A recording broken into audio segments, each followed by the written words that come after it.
Je crois qu'on va pouvoir commencer. De toute façon, s'il y a un petit bout de bande au début qui est pas terrible, on coupera, on s'en fout. Hein. Donc, puis même s'il y a des bouts de bande au milieu avec des gens qui font les andouilles, on les coupera.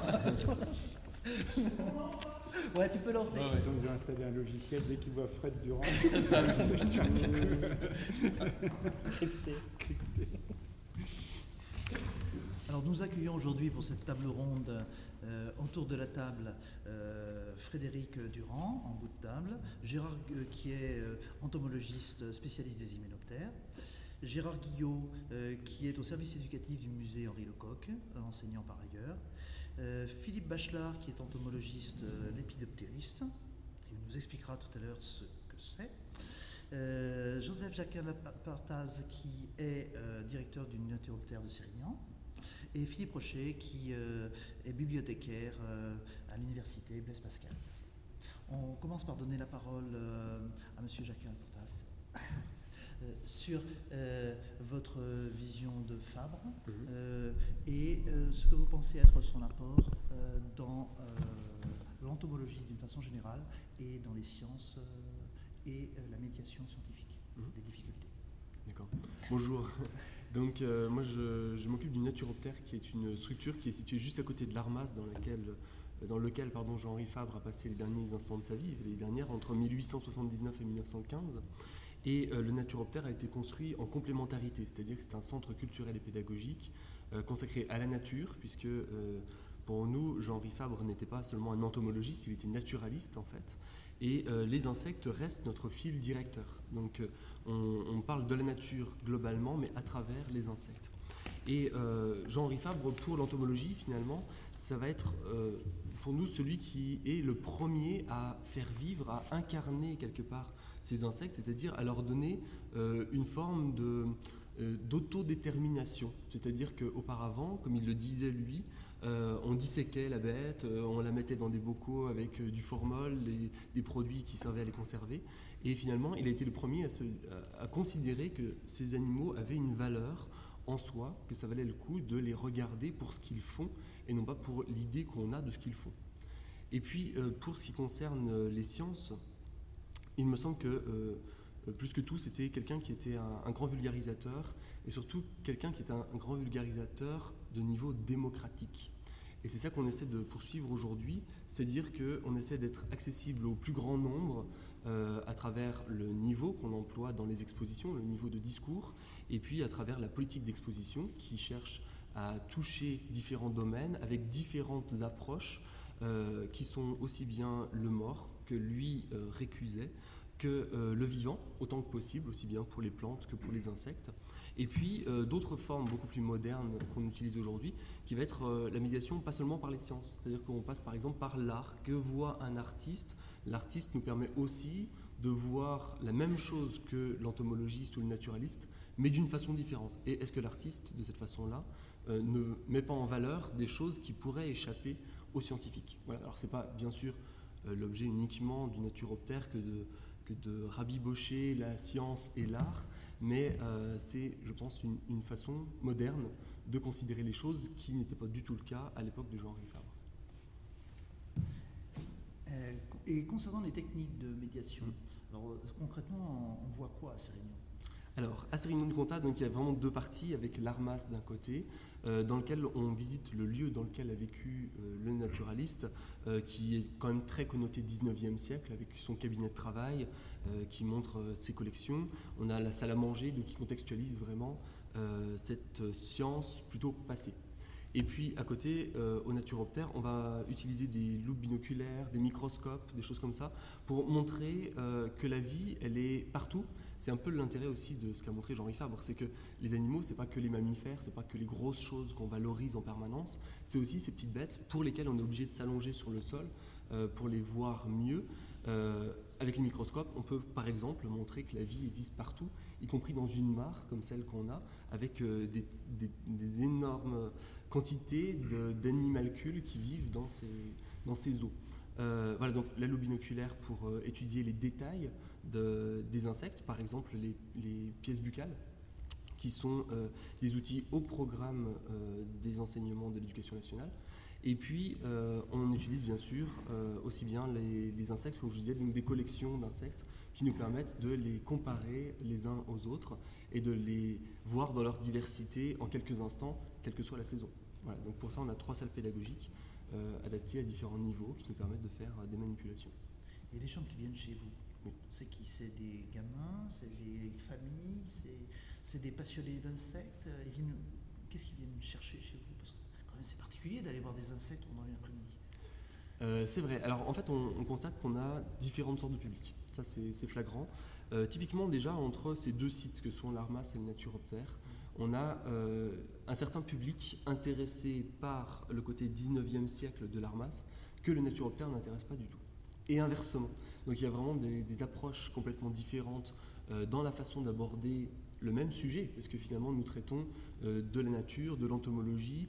Au Naturoptère, on laisse quand même la priorité de traiter Jean-Henri Fabre à l'Armas, mais on en parle également. Donc ça, c'est 2 sortes de publics, je dirais, déjà qui se séparent à cet endroit-là.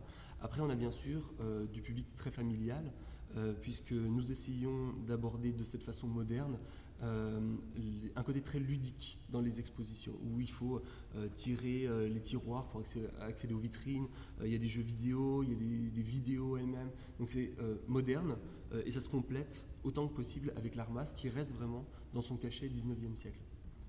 Après, on a différents publics aussi bien des enfants qui viennent avec les écoles, avec les enseignants, que des centres de loisirs, ou bien un public plus érudit, intéressé par d'autres sujets, tels que ceux qu'on propose lors des conférences, qui ont différents objets.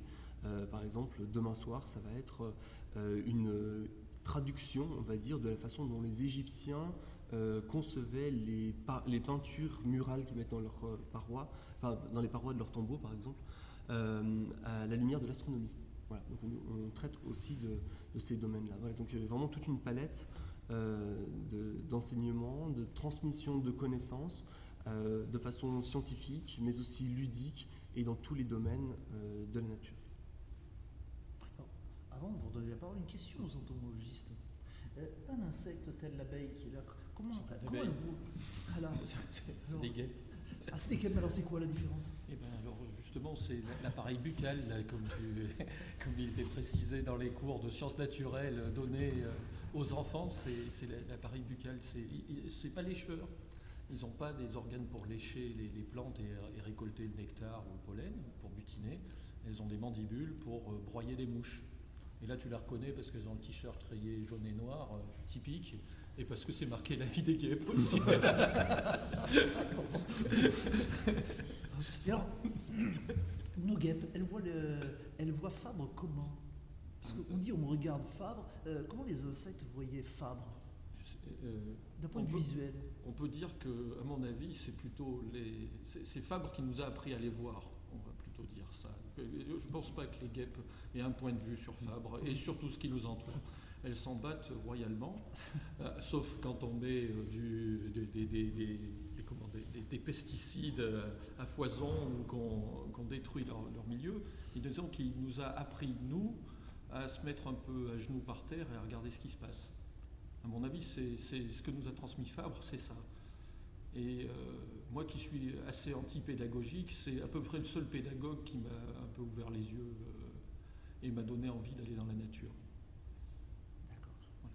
Alors avant de revenir au coup d'œil du naturaliste, Philippe, quel est ton point de vue, toi, sur Fabre, sur le plan de l'histoire des sciences, sur le plan de la médiation scientifique? Quelle place il a dans une bibliothèque universitaire? Alors, pour répondre à cette question, j'avoue avoir préparé une petite animation visuelle qui va permettre en fait de situer ta question dans une sorte on va dire, de situation problème. Si un lecteur me posait cette même question, à la limite, je m'intéresse à l'entomologie et quelles sont les personnalités les plus importantes dans l'histoire de l'entomologie, je finirais par trouver, me semble-t-il, alors j'ai une petite image là qui fait suite à celle-ci, si bien. Voilà, bon, ça c'était un petit peu les 3 parties que je vais aborder. Mais la première, si je me fie donc à la bibliographie, qui est une bibliographie de 1972, destinée en fait à des étudiants ou à des bibliothécaires, comment constituer un fonds scientifique, dans cette bibliographie, Fabre apparaît comme un des auteurs importants qu'il faut avoir dans sa bibliothèque. Donc je rappelle, on est en 1972, et donc au chapitre des insectes, ouvrages généraux non systématiques, on a les souvenirs entomologiques de Jean-Henri Fabre, les 10 volumes chez Delagrave. Donc j'aurais déjà ce premier réflexe, c'est de me dire, dans une bibliographie, on me recommande cet auteur. Si je fais un travail un peu plus pointu, c'est-à-dire que naturellement il s'agit de faire une recherche documentaire, de quoi je dispose pour répondre à cette question, comment je vais faire pour aider le lecteur, je vais privilégier les documents qui sont possédés par la bibliothèque, donc ceux qui sont en rayon ou éventuellement aujourd'hui ceux qui sont en ligne. Je vais utiliser mon portail documentaire, je vais utiliser le catalogue de la bibliothèque et je vais interroger le catalogue pour savoir ce qui existe dans le domaine de l'entomologie. Et, je ne dirais pas aux surprises, je vais me retrouver avec le nom de Jean-Henri Fabre. Alors, Jean-Henri Fabre, et ça avait été évoqué dans la conférence de la semaine précédente, dans cet ouvrage, donc Histoire de l'entomologie, qui est un ouvrage, je dirais, une sorte de manuel de la question, Jacques d'Aguilar donc, consacre à la fin du volume quelques pages sur les 40 personnalités qui lui paraissent être les plus importantes dans l'histoire de l'entomologie. J'ai fait un petit calcul statistique. Dans les 10 personnalités du 19e, début du 20e siècle, il y a Jean-Henri Fabre. Donc, pour moi, bibliothécaire, toujours désireux de répondre à la question qu'est-ce que je peux voir et trouver dans l'histoire de l'entomologie, je me retrouve avec Jean-Henri Fabre. Alors, dans une seconde image, j'ai fait un petit tableau, je ne sais pas si c'est bien visible avec ces couleurs, mais j'ai voulu donner une idée de ce que nous conservons aujourd'hui à la bibliothèque de Clermont Université et qui concerne Jean-Henri Fabre. Et ça va vous donner, alors moi je me situe dans une perspective que je dirais pour le moins objective, je tâche de répondre à une question. Alors qu'est-ce qu'on trouve aujourd'hui dans une bibliothèque comme celle de Clermont Université? Les Annales de sciences naturelles. Les Annales de sciences naturelles, c'est une publication scientifique qui commence avec le début du XIXe siècle. Dans les Annales de sciences naturelles, on trouvera les articles de Jean-Henri Fabre, le professeur au lycée impérial d'Avignon, puis ensuite celui qui est l'observateur dont on vient de parler. On trouve aussi la thèse, ou les thèses de doctorat de Jean-Henri Fabre, qui sont conservées à la Bibliothèque du patrimoine. J'ai indiqué à chaque fois par une petite croix la localisation du document. Donc ça donne déjà l'idée d'un Fabre universitaire, d'un Fabre savant et reconnu par son milieu. Il publie dans une revue scientifique et il est l'auteur de 2 thèses, une en zoologie et une autre en botanique. Je voulais quand même montrer, on reviendra à ce tableau juste après, si tu peux bien, montrer l'image qui fait suite, je crois. Voilà, c'est que la thèse de botanique que nous conservons ici à Clermont-Ferrand, la dédicace est adressée à monsieur Henri Lecoq. Voilà, donc là, une personnalité locale qui a fondé le muséum, qui était professeur à l'université de Clermont-Ferrand, donc est une personnalité proche de Jean-Henri Fabre. Alors on va revenir au tableau. Qu'est-ce qu'on trouve encore? On trouve l'histoire de la bûche, qui est présentée dans l'exposition actuelle. L'histoire de la bûche, c'est le seul ouvrage que Jean-Henri Fabre publie chez un autre éditeur que Delagrave. Il est publié chez Garnier. Garnier, donc, qui publie avec l'histoire de la bûche une sorte de bel ouvrage, de beau livre, livre d'étrennes, livre de prix. C'est le seul. Ensuite, Delagrave veillera à ce que Fabre reste exclusivement son auteur, et pour les raisons que j'évoquerai rapidement pour finir. Alors on voit qu'il y a des biographies, la biographie de Georges-Victor Legros, qui est importante, on la trouve en lettres, on la trouve aussi en philosophie. Alors je fais ce rappel-là pour voir qu'aujourd'hui, Fabre, il est répandu dans les différentes bibliothèques du réseau. Ce n'est pas uniquement l'homme des bibliothèques de sciences, c'est l'homme aussi des bibliothèques de lettres, et on va le voir, l'homme des bibliothèques de philosophie. Alors je vais rapidement, l'œuvre majeure, la plus connue, Les Souvenirs entomologiques, dans l'édition dite originale, 1879 à 1907. Vous voyez qu'on a l'édition à la Bibliothèque des Lettres, par exemple. L'édition dite définitive de 1924 à 1936, dans un grand format illustré de photographie, on les trouve à la Bibliothèque de Lettres. Alors là, j'ai manqué une croix, pardonnez-moi. À la Bibliothèque de Sciences également, on a cette collection. Puis ensuite, je vais très vite, une sorte de rareté, une thèse d'un certain Louis Maton, Henri Fabre, L'éducation de la nature et de la vie. C'est une thèse de lettres publiée en 1918 par le directeur d'École normale d'Avignon, qui fait une thèse et qui consacre une thèse à Jean-Henri Fabre. C'est la première thèse, à ma connaissance, consacrée à Jean-Henri Fabre. Et puis, je n'ai retenu que quelques ouvrages antérieurs à 1950. Vous avez en philosophie les ouvrages de Bugeaud, enfin les ouvrages qui sont aussi des thèses, d'ailleurs soutenus à Poitiers, l'œuvre de Jean-Henri Fabre et la psychologie de l'insecte, mais aussi la philosophie entomologique de Fabre, ce qui me permet, comme bibliothécaire, de m'interroger sur la dimension scientifique et, je dirais, l'œuvre presque de Fabre dans une dimension, une perspective philosophique. Alors, on peut poursuivre, parce que je ne vais pas être trop long. l'image, donc les souvenirs entomologiques, la fameuse édition originale, dont il est question, qui est conservée donc à la bibliothèque ici de Lettres, les souvenirs entomologiques dans la première édition, 1879. Donc Fabre, auteur d'une œuvre colossale.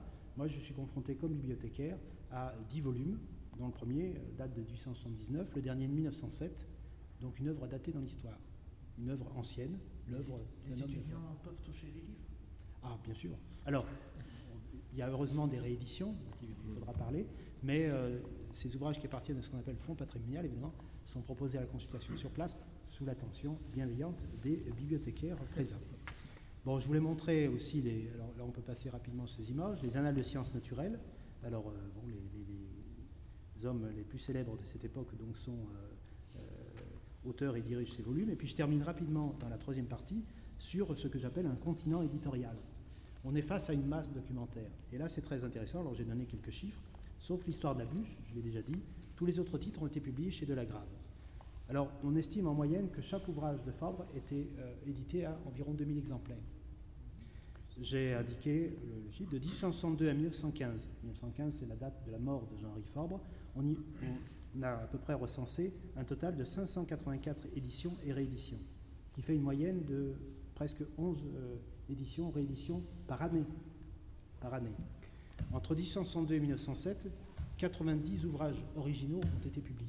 On sait qu'au total, Fabre a sans doute publié 120 volumes. Vous voyez que nous n'en avons gardé qu'une petite trace, toute petite partie. Il y a eu des désherbages successifs, comme on dit, des éliminations au fur et à mesure de l'évolution des sciences. Mais tout de même, 119 titres publiés de 1862 à 1907, à environ donc, 320 pages en moyenne par volume.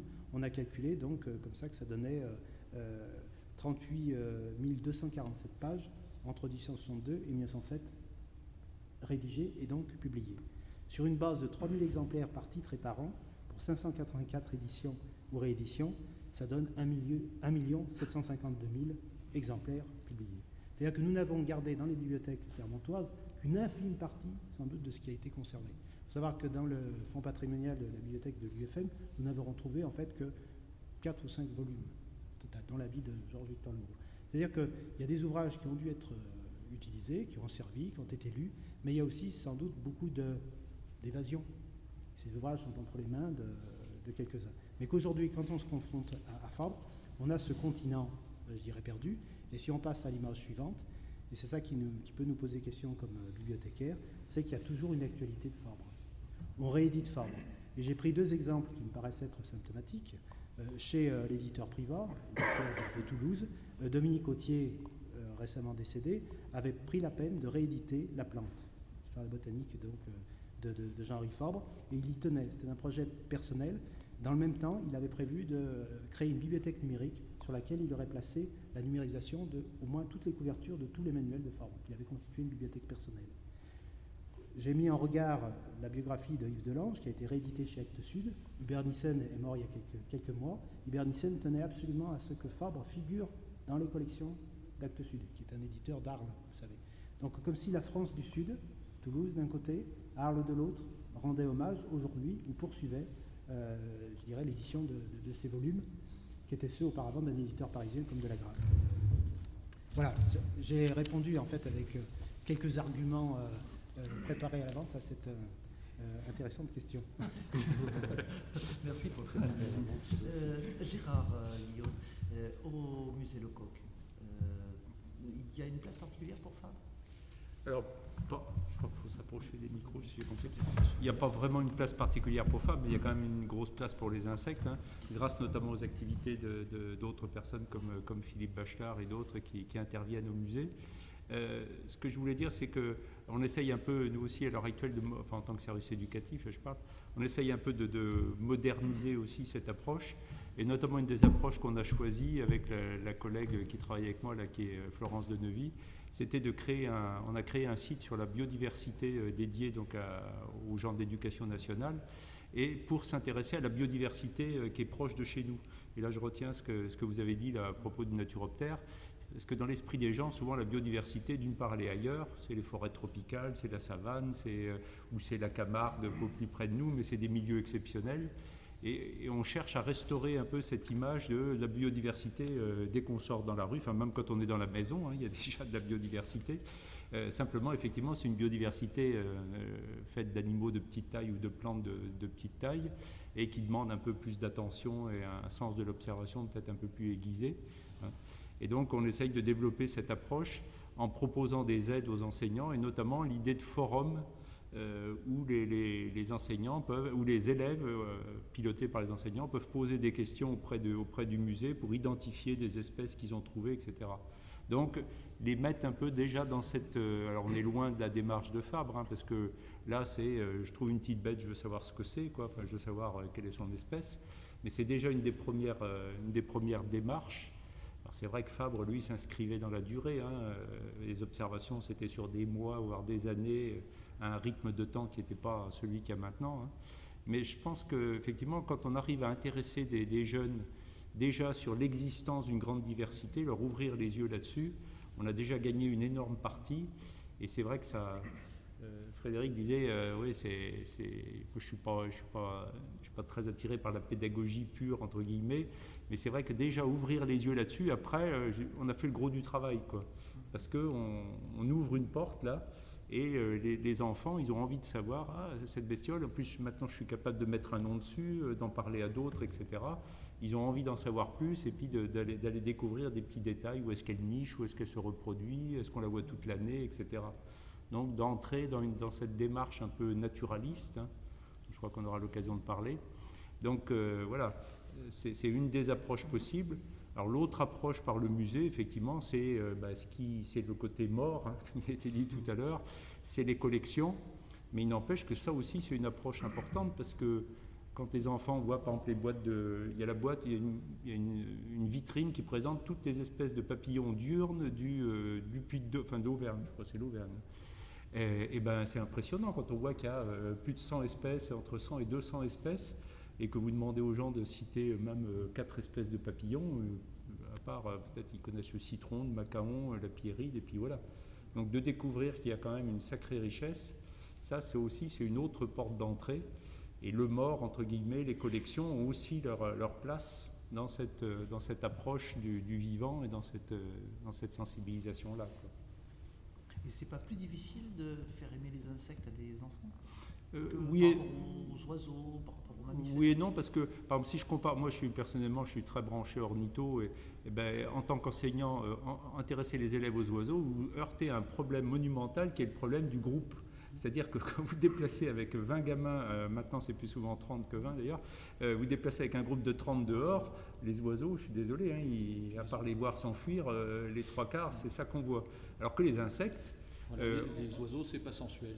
Ouais. Si tu touches pas les oiseaux. Ah oui, le fait qu'on ne puisse pas les toucher. Tandis qu'une mouche ou une sauterelle, tu l'attrapes par une patte, tu dis viens ici, tu l'as dans la main, tu peux l'échanger comme tu échanges une bille ou un soldat. C'est déjà plus... non, puis là, avec les insectes, avec les insectes, on peut utiliser des petits outils tout bêtes, comme les parapluies japonais, là, qui est un simple truc avec un cadre en bois puis un tissu. On secoue des branches. Et ça, c'est une expérience personnelle avec les élèves. Ils sont fascinés. Quand vous secouez une branche, il tombe 5-6 insectes. Et dedans, il y a, mettons, 3 coccinelles et 3 coccinelles différentes. Alors, des fois, c'est la même espèce, bien qu'elle soit différente. Mais enfin, bon, des fois, il y a des espèces différentes. On trouve des chrysopes, on trouve des perce-oreilles, on trouve des tas de choses en 5 minutes, quoi. Et bien, ça, le côté diversité et l'idée que c'était à côté de nous et qu'on ne le voyait pas. Et ça fait tilt. Alors, c'est pour ça que au premier abord, c'est pas vendeur, c'est pas très attractif les insectes, mais dès qu'on les aide à franchir ce seuil, après, une fois qu'ils ont fait ça une fois, ils se disent ouais, mais ça veut dire qu'il y en a partout là. Et si je secoue, si je gratte un peu, si je regarde sous l'écorce ou si je vais voir un petit peu plus près, il y a des bêtes partout. Alors qu'avant, j'aurais pas eu l'idée d'aller y regarder. Donc là, je pense qu'on a un petit coup de pouce à donner. Et après, là, les enfants peuvent devenir de vrais observateurs. D'accord. J'accède tout à fait à ce que vous avez dit tous les deux. Les insectes, au moins, on peut les voir. On peut les voir, les toucher. On peut les voir et on peut les toucher. Les attraper, les manipuler. Quand on touche des hyménoptères, Bien souvent. Expliquez. Non, c'est-à-dire que moi je vais être dans la démarche du gamin, c'est-à-dire que moi à 6 ans j'ai eu l'illumination, c'est-à-dire pour moi il n'y avait rien de plus étonnant que tout ce qui se passait autour de chez moi. Pour moi c'était une évidence. Par contre rien de ce qui se passait à l'école m'intéressait. Donc moi j'ai appris sur le chemin de l'école, et d'ailleurs j'ai même appris à écrire grâce au hanneton, parce que j'ai eu une institutrice assez sympathique pour me faire comprendre qu'on pouvait écrire aussi sur cette chose-là. Et donc ça m'a donné envie de lire. Voilà. Donc c'est en me décrivant un hanneton, en me lisant des textes sur le hanneton que moi j'ai dit tiens, ça m'intéresse. Ce monde-là d'adulte n'a pas l'air d'être complètement nul, mais je m'étais arrêté moi à l'éblouissement total de la nature et des petites bestioles qu'il y avait à côté de chez moi. Et donc c'est une évolution, c'est-à-dire on s'aperçoit progressivement qu'on ne sait pas grand-chose sur ce monde immense qui nous entoure, et donc on se spécialise. Et un jour, on devient spécialiste d'hyménoptères, et particulièrement d'une famille, les pompilidés. Et pourquoi les pompilidés? Parce qu'il y a un texte de Fabre sur le Caligare ganelé, et le voir pour une fois dans sa vie attraper une grande lycose de Narbonne, eh ben, ça suffit à confirmer la vocation que j'avais. Donc voilà, moi je suis hyménoptériste, et non pas du tout comme Fabre. C'est-à-dire je serais même anti-fabrien dans son dégoût du mort et dans son dégoût de la systématique. En fait, lui, il a créé l'éthologie, quoi. Il a donné envie de regarder le comportement. Et le problème, c'est que maintenant, les sciences se spécialisent de plus en plus, et celui qui fait du comportement ne fait pas de la systématique, celui qui fait de la systématique ne fait pas... Et tout ça est cloisonné. Et à l'époque où Fabre a commencé à lancer ses études... Et ses écrits, de ses souvenirs entomologiques, lui, il pouvait tout mêler, et la philosophie, et la poésie, et l'observation exacte, et l'observation inexacte, parce que des fois, il a raconté des beaux bobards, et aussi, de temps en temps, un peu de systématique à sa sauce. Voilà, et moi j'ai choisi la systématique parce que je me suis dit c'est le début de la découverte, c'est la première question que se posent les gamins, c'est quoi? Donc ça doit porter un nom, donc si ça doit porter un nom, moi chaque fois que je vois une bestiole, je vois une énigme, un rébus, je me dis merde c'est quoi? Ça se classe où sa vie? Et après sa vie comment? Ça vient après, pour moi. Oui, c'est le sens qu'on donne. De toute façon, même vis-à-vis des gens qui nous entourent, une des premières choses, pour identifier quelqu'un, c'est mettre un nom sur lui. Pour les êtres vivants, je pense que c'est pareil. Et alors c'est vrai que c'est une démarche qu'on a rejetée dans les dernières décennies, qu'on avait rejetée dans l'éducation nationale. C'était ringard, c'était anti-tout. Et en même temps, on a mis en avant la biodiversité au cours de la dernière décennie. Et c'est vrai qu'enseigner la biodiversité sans nom et sans avoir des outils pour accéder à ces noms, c'est un non-sens, quoi. Parce que si les gamins ils restent avec l'idée, il y a l'abeille, la guêpe, l'araignée et puis le papillon, avec ça on passe complètement, enfin la biodiversité c'est une notion qui n'a pas de sens, quoi. On peut comprendre la biodiversité qu'à travers les espèces et les noms des espèces, c'est le début de la boîte de Pandore. Alors, tout à l'heure, Frédéric Marpry, il m'a dit c'est pas une abeille, c'est pas une guêpe, c'est une abeille. Non, c'est pas une abeille, c'est une guêpe. Alors, c'est quoi ça? Ça, c'est un pompile. Alors là, il va y avoir une difficulté pour savoir pourquoi c'est un pompile. Alors ça, 4 ailes, comme tous les hyménoptères, 4 ailes qui s'accrochent normalement avec un système, les ailes s'accrochent entre elles, ce qui s'appelle des amulis. Les amulis, c'est un peu une sorte de scratch qui permet à l'aile antérieure de s'accrocher à l'aile inférieure. Et sur le côté, c'est-à-dire sur les mésopleurs, qu'on ne voit pas dans le sombre, il y a un sillon transversal qui est typique des pompiles. C'est au-dessus, voilà, c'est en dessous. Là. Voilà. C'est à ce niveau-là, il y a un sillon transverse, et il n'y a que les pompilidés qui ont ce sillon. Alors après, moi, une chose qui est un peu étonnante, c'est qu'il n'y a pas de faune de France, en français, des pompiles. Ça n'existe pas. Donc je me suis dit un jour, j'écrirai la faune de France des pompiles, parce que je ne savais pas quoi faire de ma vie. Et donc là, c'est le début de la clé des genres. Alors celui-là, il s'appelle Cryptocheilus fabrici. On pourrait croire qu'il est dédié à Fabre, ce que j'ai cru longtemps, mais j'ai regardé 1827. Donc c'était de la préscience de la Van der Linden sur Fabre, mais non, c'est pas vrai. C'est pas Fabricius, il y a Fabricius, bien sûr. Fabricius qui est un grand descripteur d'insectes, et qui a décrit d'ailleurs le premier pompile qui s'appelle Pompilus viaticus, c'est-à-dire la guêpe des chemins. Si vous voyez un machin énervé qui court par terre en marchant en bougeant des ailes et en capturant des araignées, vous allez faire un pompil. Et donc Fabre a écrit ses journées d'été à surveiller un mur pour attraper cette bestiole, pour l'observer. C'était le grand Cryptocheilus alternatus qu'il appelle le Caligarganlé. Et le Caligarganlé attrape des très grosses araignées qui s'appellent les lycos de Narbonne. Et il a vu ça dans les murets à côté de l'Armas. Effectivement, il a commencé, lui, à faire de l'entomologie de proximité. Et bon, il avait du bol, il était dans un département qui le permet plus. Il aurait été dans la Manche, il n'aurait pas fait 200 volumes. Il aurait été au Groenland, il n'aurait rien écrit du tout. Donc, c'est bien aussi le milieu qui fait aussi la curiosité. Hein.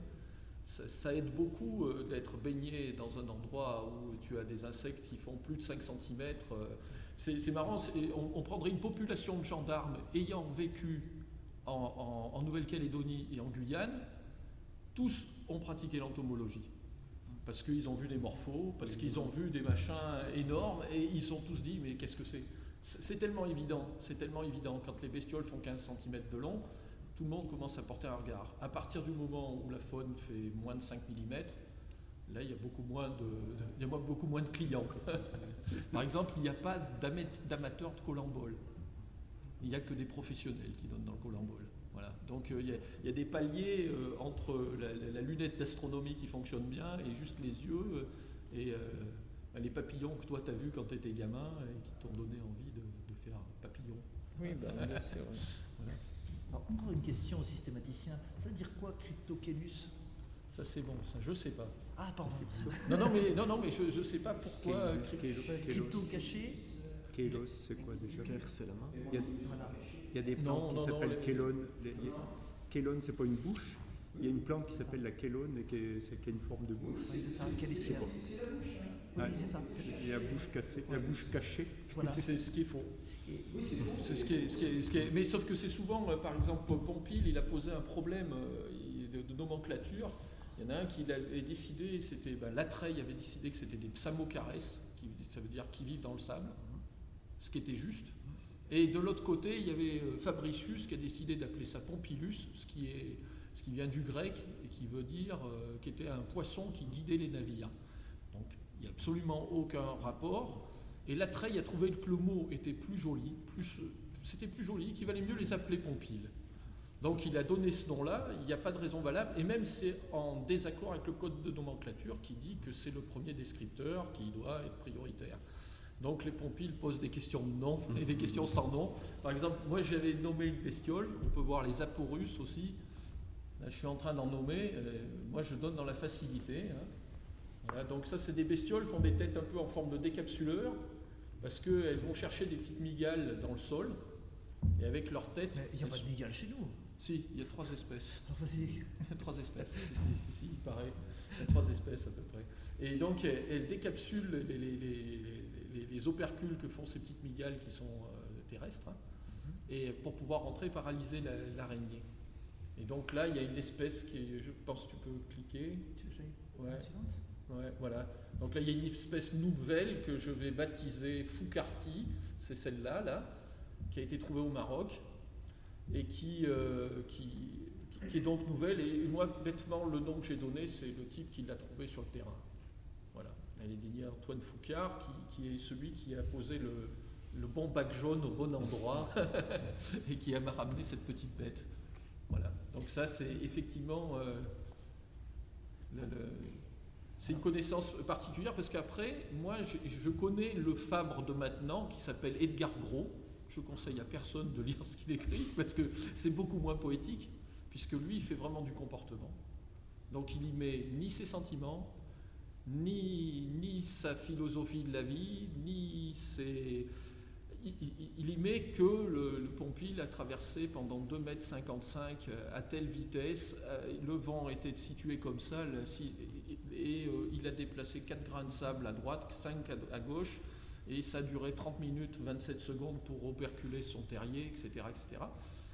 Et par contre, il fait bien comme Fabre, lui, il ne veut pas savoir le nom des bestioles, il les capture à la fin, et il me les envoie pour déterminer, et c'est pour ça qu'il peut publier. Parce que sinon, il serait bien embêté, il dirait l'espèce A fait comme ça, l'espèce B, l'espèce C, D, F, G, H, I, J, K, etc. etc. Alors je vous pose une question qui, pour vexer, à quoi ça sert de faire la différence entre unicolore et Foucaulty? Voilà, c'est fondamental. Non, mais moi j'ai une grande théorie sur les sciences utiles et inutiles. Donc pour moi, il y a plein de sciences dites utiles. Par exemple, on envoie un satellite dans l'espace et on ouvre sa télé, on a le magnifique, le juste prix. Donc moi je préfère faire des choses totalement inutiles. Voilà, ça coûte beaucoup moins cher et le résultat est immédiat. Et voilà, et puis bon, à quoi ça sert à quoi ça sert de faire de la poésie, à quoi ça sert de peindre. Moi je suis partisan de sciences naturelles qui devraient être classées comme sont classés les livres de Fabre progressivement dans les sciences humaines, je ne sais pas, du côté de la contemplation du vivant. Et bien que systématicien, est-ce qu'il y a une histoire différente aux deux bestioles ici, entre unicolore et Foucaulty, d'un point de vue éthologie? Voilà, l'éthologie est différente. Voilà, bon, là, Foucaulty, on va bien être embêté pour savoir quel est son...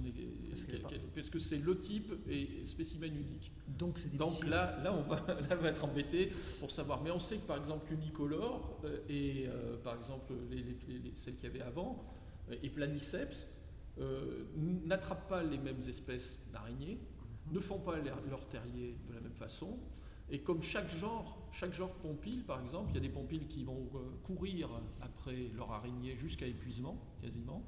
Il y en a d'autres qui vont couper les pattes de ces araignées pour pouvoir donner à manger à leur larve. D'autres qui vont plutôt être spécialistes des araignées qui vivent dans des toiles, d'autres qui vont plutôt être spécialistes. Donc chaque petit élément, on a par exemple en Auvergne, on a Eophereola manticata, rombica, qui est une bête qui ne paralyse que l'araignée rouge, la Eresus niger, elle est spécialisée que dans cette espèce. Comme il y a aussi des pompiles qui, eux, sont des kleptoparasites qui attendent qu'un autre attrape pour pouvoir voler la proie de l'autre, et donc il y a des spécialisations comme ça. Et ça montre, moi, si ça doit démontrer une chose, c'est que c'est très complexe le vivant, et que vouloir, par exemple, comme certains urbanistes qui disent on veut, pour l'espèce papillon, quelle est votre préconisation urbaine d'aménagement? Là, Philippe peut leur dire il y a 5000 espèces de papillons en France. À qui on s'adresse? Qu'est-ce que ça veut dire l'espèce papillon? C'est pour montrer aussi qu'on sait tellement peu de choses que ça devrait nous rendre un peu plus modestes sur notre emprise du vivant, quoi. On devrait peut-être un peu mettre un peu de mou. Et avoir conscience que chaque intervention qu'on a, même à des petites échelles très locales, peut avoir des conséquences. On peut amener à détruire comme ça des espèces. Alors, effectivement, là aussi, on peut dire, oui, cette espèce-là en moins, qu'est-ce que ça va changer? Ça ne va pas empêcher la planète de tourner. C'est une simple conscience de ce qui nous entoure et d'une sorte de on peut dire responsabilité qu'on peut avoir vis-à-vis du vivant, et de se dire d'essayer le plus possible, parce qu'on n'est pas naïf non plus, on est de plus en plus nombreux et on sera de plus en plus nombreux, et on a une emprise de toute façon réelle et omnipotente sur notre environnement, mais essayer de limiter au maximum cette emprise en prenant conscience justement que le vivant autour de nous, c'est quelque chose d'extraordinairement diversifié et complexe, parce qu'il y a la diversité, puis il y a les interactions, il y a etc., les spécialisations, les généralistes et tout, et que dès qu'on touche à ça, dès qu'on s'amène là-dedans, on fout le bazar, quoi. C'est la théorie du château de cartes aussi. Si à force d'enlever des tuiles ou des rivets, un jour, tout va se déglinguer, quoi. Ça, c'est clair. Ça, on va le prendre sur le nez. Un petit tour du côté des papillons. Des papillons en Auvergne, il y a combien d'espèces? On les trouve partout? Oui, ça c'est un petit peu comme en Auvergne, comme en France, comme dans le monde. Les papillons ont colonisé pratiquement tous les milieux. Et en nombre d'espèces, on doit être à peu près à 50% de la faune de France, donc environ 2000-2500 taxons pour la région Auvergne, sachant que il y a des pans entiers des lépidoptères, donc des groupes qui sont beaucoup moins connus que d'autres, et qui par conséquent on manque de connaissances, et on ne sait même pas en fait le nombre exact de papillons que l'on a en Auvergne, parce qu'on manque de spécialistes également pour les étudier, et Et donc c'est quelque chose donc, qui est en constante progression, je dirais. Alors vous dites papillon de jour, papillon de nuit, c'est quoi la différence? Ah ben, la majorité des papillons de jour ont des antennes en massue, c'est-à-dire elles partent filiformes et elles se terminent par une sorte de massue. Et en général, ils replient leurs ailes, ils les relèvent. Les papillons de nuit, mais ça c'est vraiment des grandes lignes. Les papillons de nuit ont des ailes qui se replient beaucoup plus en toit, donc à plat. Et puis ils ont des antennes soit filiformes, c'est-à-dire vraiment très fines sur la totalité de leur longueur, soit des antennes plumeuses. Voilà. Alors c'est qui domine? C'est les papillons de jour ou de nuit? C'est les papillons de nuit. Hein. On doit avoir un rapport de 1 pour 10, quoi. C'est 10 fois plus nombreux, même peut-être largement plus. Et toutes les espèces de jour sont connues en Auvergne? Eh ben, C'est difficile de répondre à une telle question. Toutes sont-elles connues? Toutes sont connues, oui. On va quand même, en papillons de jour, on peut dire oui, mais actuellement, on s'aperçoit qu'on a des espèces qui arrivent avec des échanges qui sont de plus en plus rapides et de plus en plus rapides et de plus en plus fréquents avec le monde. Et donc on a des espèces qui arrivent, qui colonisent la France et pour arriver jusqu'en Auvergne évidemment. Et à l'inverse, on a des espèces qui disparaissent. Donc même si on a un fond du peuplement qui est stable, on a toujours des espèces nouvelles, invasives, hein, et qui sont de plus en plus fréquentes. Une espèce invasive, dire quoi par exemple? Eh ben, c'est une espèce, je ne sais pas, on peut prendre le cas. Alors c'est vrai qu'en Auvergne, on est un petit peu plus à l'abri, entre guillemets, que d'autres régions, parce qu'on n'a pas de port déjà. Donc on est limité par les arrivées accidentelles par bateau. On a un climat. Oui, on a un climat qui est un peu plus rude que d'autres régions de France. On a des barrières naturelles avec des montagnes, donc ce qui limite assez les espèces invasives. Mais dont une, par exemple, qui est arrivée il y a plusieurs décennies en France, qui est un papillon diurne, un papillon de jour, le brun des Pelargonium, qui est originaire de l'Afrique australe, donc Afrique du Sud, Namibie, et qui est arrivé en fait via les pélargoniums des horticulteurs, des particuliers, qui est arrivé dans les grands centres qui sont en Belgique ou aux Pays-Bas, et puis ensuite il a colonisé quasiment toute l'Europe à une vitesse assez importante. Alors c'est gênant, oui, parce que dans un sens, mais c'est pas gênant dans la mesure où il prend pas la place d'une espèce indigène. C'est-à-dire il n'a pas supplanté une espèce indigène. Après c'est plus embêtant pour les fleuristes, oui, parce que la chenille mange les boutons floraux, donc on a des beaux pélargoniums qui ne fleurissent jamais. Et dans le sud de la France, vraiment c'est une espèce qui peut être très très abondante et qui pose problème dans certaines villes, effectivement. Ouais. Mais c'est quasiment là impossible à éradiquer, parce que si les municipalités, eux, peuvent avoir des traitements massifs ou faire de la prévention, et bien les particuliers ont toujours des pélargoniums que l'on rentre l'hiver dans sa cave, et donc on rentre avec les œufs du papillon, et au printemps suivant, et ben c'est reparti. Quoi. Disons que s'il y a une interaction avec l'activité humaine, on est au courant de l'invasion ou pas. C'est aussi, ça, oui. Si, par exemple, pour le frelon asiatique, il y a des apiculteurs, donc il y a des gens qui crient « attention, il y a le frelon asiatique ». Par contre, il y a un spécidé qui s'appelle Isodoncia mexicana qui a entièrement envahi la France. Ça a alerté 3 entomologistes. Voilà. Et ça n'a fait aucun article dans aucun journal et tout le monde s'en fout. Et on ne sait pas par contre la conséquence que ça a sur des espèces proches, puisque personne ne les étudie.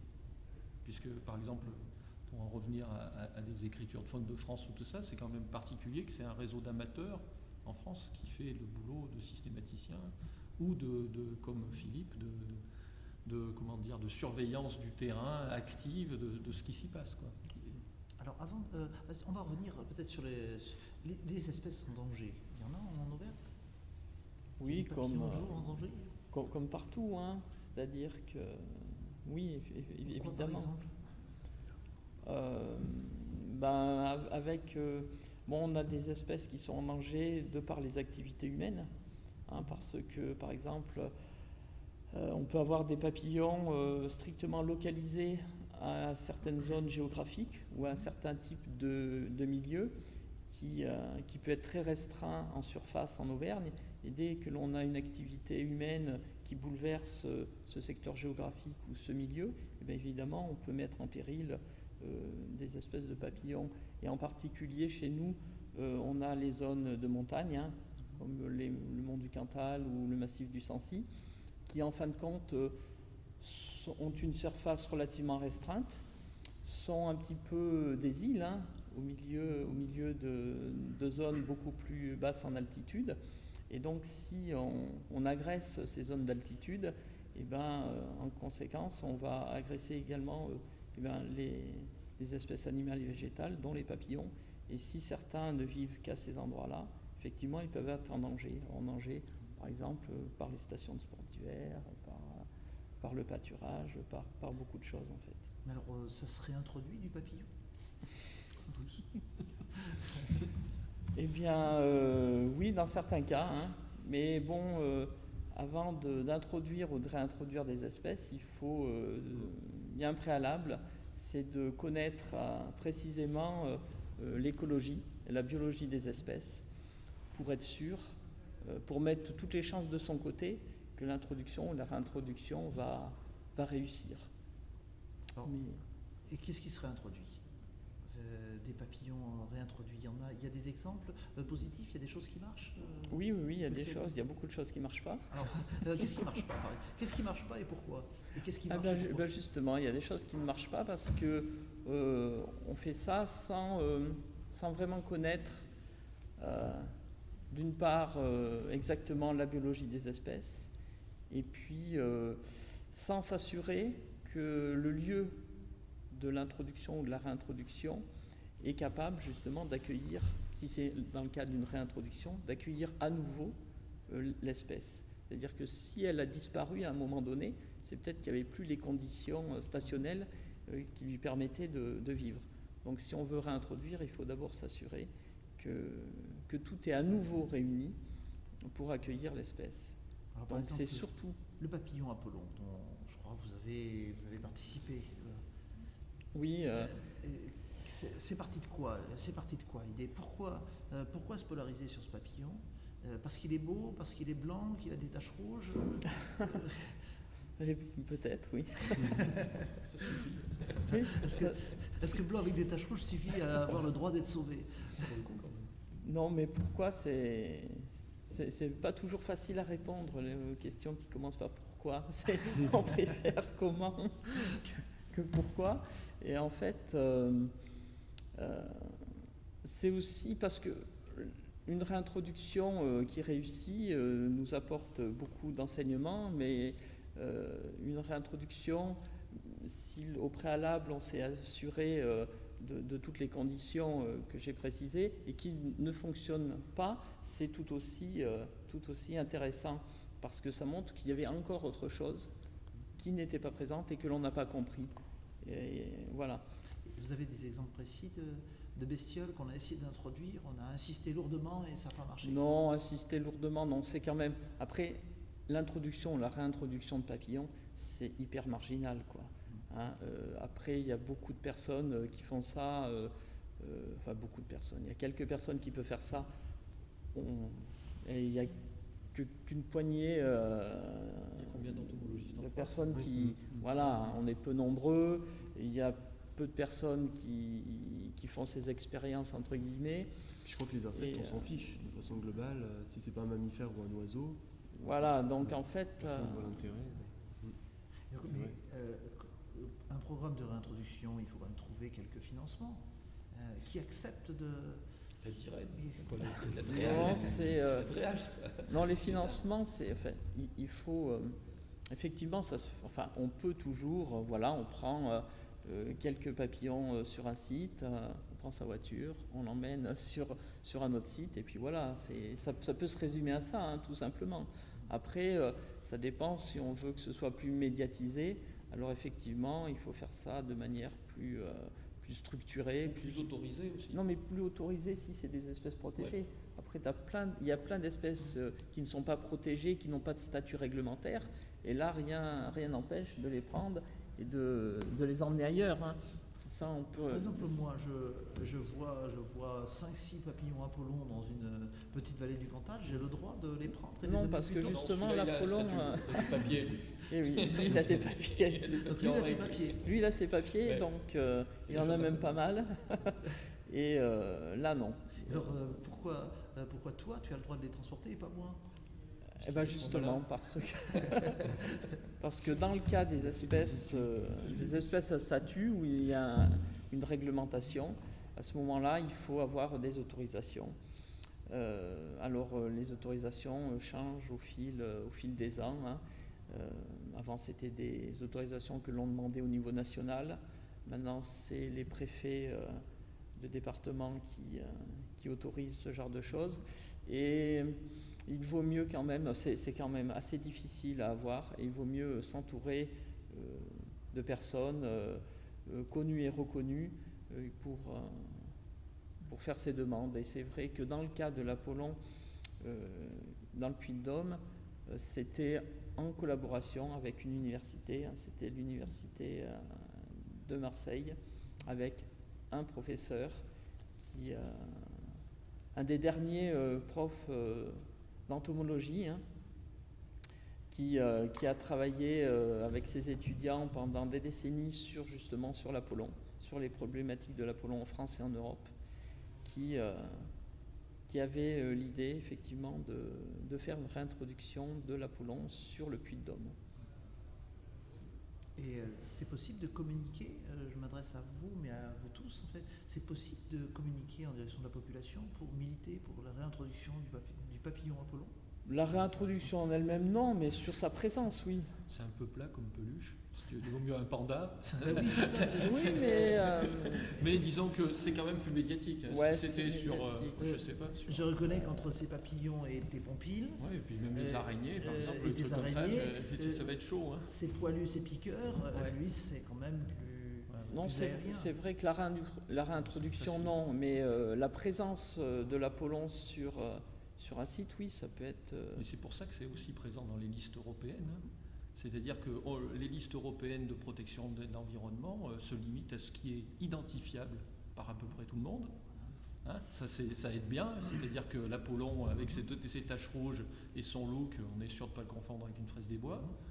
Et par contre, tout ce qui commence à être compliqué apparaît pas dans les listes. Moi, je suis spécialiste des bêtes.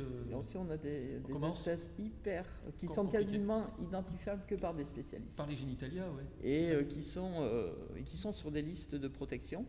Et que sans la capture, on ne peut pas savoir ce que c'est. T'imagines la tête du gendarme? Et oui.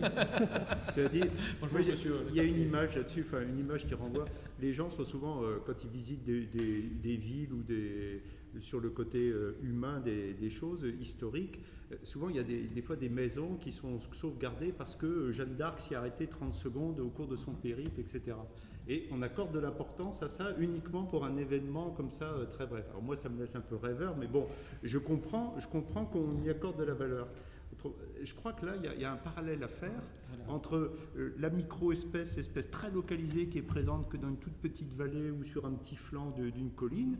Pour moi, elle a largement autant de valeur que savoir que la maison machin X au coin de la rue, elle a accueilli Rimbaud pendant 1 an ou Jeanne d'Arc qui y est passée, etc.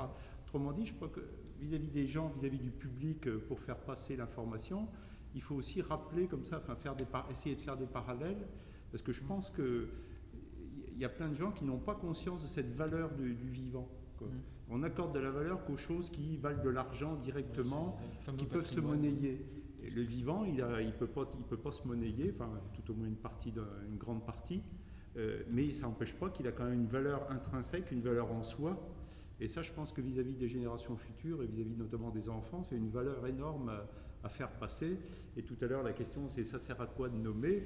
Ça sert à rien, mais ça sert quand même à la connaissance qu'on a du vivant. Et en soi, c'est ultra important. Comme le banquier suisse qui compte ses bifetons dans son coffre, là c'est pareil. S'il y a des noms et tout, il peut faire un inventaire exact de la richesse de sa colline. Et effectivement, le patrimoine naturel n'est pas considéré comme une vraie richesse. Il y a plein d'endroits, je crois que c'est en Papouasie, Nouvelle-Guinée, qui l'ont mis dans la Constitution comme une richesse réelle. Et ça doit être c'est ça, il y a 2 endroits dans le monde où ça devient un vrai souci, où ça devient aussi une vraie revendication avec un vrai patrimoine naturel. Mais c'est marrant, quoi. Plus on va normalement dans le sud, plus on s'en fout globalement de sa richesse naturelle. Les Suédois, par exemple, savent exactement. Les réglementations européennes aussi viennent des spécialistes. Hein. Là où il y a des spécialistes, il y a des réglementations. Là où il y a des diffusions de savoir, il y a des possibilités de dire faites attention à cette espèce. Mais pour revenir donc à la médiatisation, par exemple, et sur l'Apollon, il y a actuellement un plan biodiversité à la communauté d'agglomération de Clermont qui se met en place. Et il se cherche un logo un peu symbole de la biodiversité de leur territoire sur la communauté d'agglomération. Et l'Apollon est en lice au même titre que la loutre, que le Milan Royal. Et donc, ce sont les enfants des écoles de Clermont qui vont choisir. Et on va voir. Alors moi, là, pour répondre à la médiatisation, ça fait partie des trucs qui m'horripilent complètement. C'est-à-dire qu'il y a beaucoup d'argent pour la frime, c'est-à-dire pour faire des magnifiques livres en quadrichromie sur l'impact, sur la biodiversité, sa beauté, et absolument strictement rien pour le fond et pour la connaissance. Voilà. Mais strictement rien. C'est-à-dire que les Faunes de France, à peu près depuis 40 ans, sont édités uniquement à titre individuel. C'est des gens qui vont consacrer 30 ou 40 ans de leur vie à fabriquer ces dictionnaires du vivant sur la France. Ils n'auront pas d'argent pour leur déplacement, pour aller voir les types, pas d'argent pour... jamais un centime, jamais rien sera distribué pour ça. Et par contre, pour faire une plaquette avec un Apollon en logo, on va dépenser quelques centaines de milliers d'euros, histoire de mettre tout le monde heureux, parce qu'après ils font une magnifique édition comme quoi. Et alors là je suis navré. Je fais partie des gens que ça navre, et que ça horripile en plus. Alors c'est vrai que pour protéger, il faut connaître, il faut nommer. Je comprends bien. Alors justement, sur nommer les papillons de nuit, il y a des gens qui connaissent ça. Il y en a là. La faune nocturne, ce qu'on appelle les grands papillons de nuit, est à l'heure actuelle connue en France, en Europe. Il y a des ouvrages, ça a été inventorié. Ça ne veut pas dire qu'on connaît tout. On découvre tous les ans des nouvelles espèces. Il y a toujours des choses à trouver. Après, il y a un monde, un peu comme chez les pompiles, c'est ce qu'on appelle les microlépidoptères, ce que vous appelez les mythes. Et là, il y a en France plus de 3000 de ces microlépidoptères. Et tous les ans, on trouve des espèces nouvelles. Et il y a 10 spécialistes en France. Et dont pratiquement tous que des amateurs. Combien d'espèces ? Pour 3000 espèces. Connues. Et tous les ans, en gros, on découvre une dizaine d'espèces nouvelles, soit nouvelles pour la France, soit nouvelles pour la science, parce que c'est un monde infini. Et on en découvre 3 parce que vous êtes 3. Voilà, c'est ça. Vous seriez 100. Ils ont droit à 2 chacun. Ça irait plus vite, on les aurait découverts plus vite, bien évidemment. Ouais, je pense que ça... Bien évidemment. Mais c'est vrai que ça reste un monde. Et alors, bon, ça c'est sur la France, mais alors si on s'attaque au Puy-de-Dôme ou à l'Auvergne, moi je connais un peu les microlépidoptères du Puy-de-Dôme, mais ceux de l'Allier, ceux de la Haute-Loire ou du Cantal, personne. Il n'y a pas grand monde et c'est tout à inventorier. Par exemple, il y a une famille qui s'appelle les ichneumons qui sont en rapport avec les papillons, qui parasitent tout ça. Actuellement, il y a une spécialiste au Muséum de Paris, mais elle n'a pas le temps de s'en occuper parce qu'elle a autre chose. Elle a beaucoup de problèmes avec le frelon asiatique, donc elle n'a pas le temps de s'occuper de ça. Et il y a quand même 5000 espèces, et il n'y a qu'une seule personne en France. Et sur ces 5000 espèces, c'est quasiment un blanc complet, c'est un blanc complet, et dans les listes, et dans les connaissances, il n'y a personne qui est capable de faire un inventaire de ça.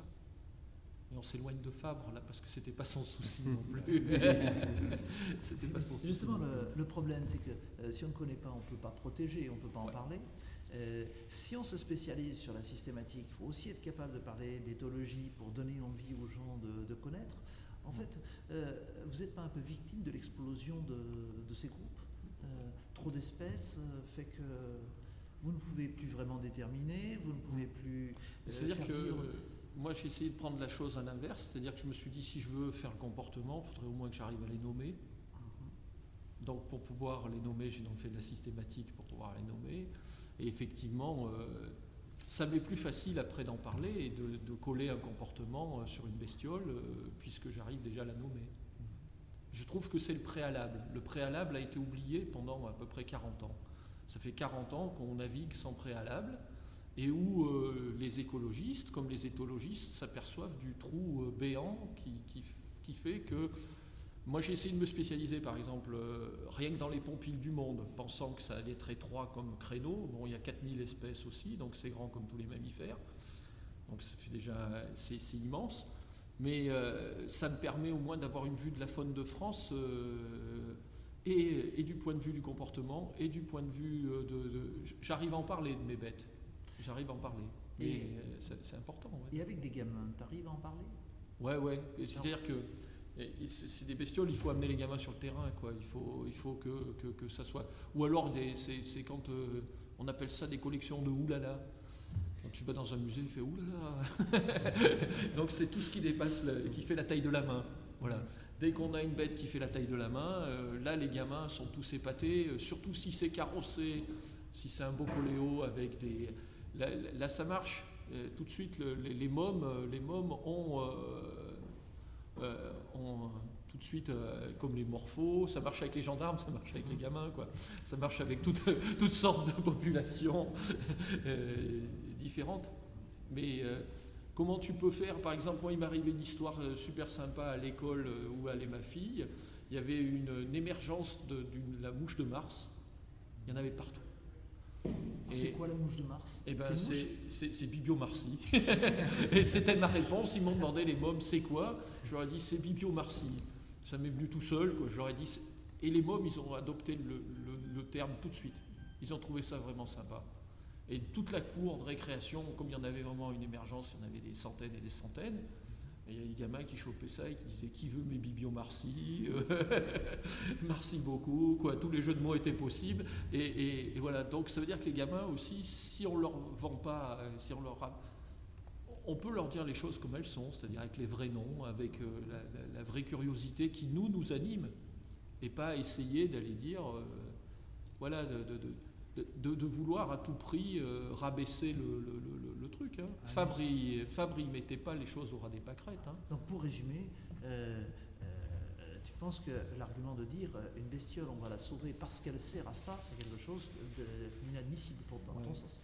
Moi, ce que j'aimais bien aussi, c'était mieux dit, c'est au moment d'un grand événement que tout le monde médiatiquement regarde à la télévision et pense que c'est la fin du monde. Tu descends dans ton jardin et tu t'aperçois qu'il y a tout un monde qui s'en préoccupe pas de tout ça. C'est très rassurant. C'est à ça que pour moi, c'est à ça qu'elle sert principalement, cette fameuse diversité animale, c'est de penser qu'il n'y a pas que notre société, quoi. On est dans un grand truc quand même.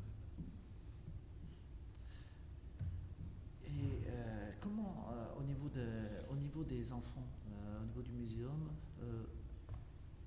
voilà, comment vous faites en fait, est-ce que vous avez une stratégie pour attirer les enfants? Voilà.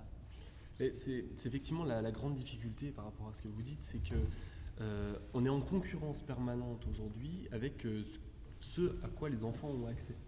C'est-à-dire qu'effectivement, ils vont avoir accès facilement aux morphos, aux Goliaths, à des choses très spectaculaires. Et nous, on essaie de les ramener vers des choses qui sont toutes petites, qui sont noires, qui sont pas présentes toute l'année. Donc c'est une grande difficulté. Et pour le coup, l'enseignement de Fabre est intéressant parce que le vivant, je crois que ça reste un bon outil aujourd'hui. Et puis après, il y a la façon d'aborder les choses. Et je crois qu'en l'occurrence, Fabre, là aussi, était un bon exemple quand il faisait ses cours pour adultes à Avignon en 1867. Eh bien, il apportait des plantes vivantes qu'il allait chercher avant ses cours dans l'environnement proche pour pas faire avec des planches ou des herbiers, c'est-à-dire avec du mort. Et c'est avec ça qu'il arrivait à montrer ce que chacun voit autour de lui en permanence. Et il arrivait à ce moment-là les intéresser en leur montrant le détail qui rend intéressant. Et typiquement, il y a cet exemple de la fécondation des fleurs qui a horrifié les bigots locaux et du moment.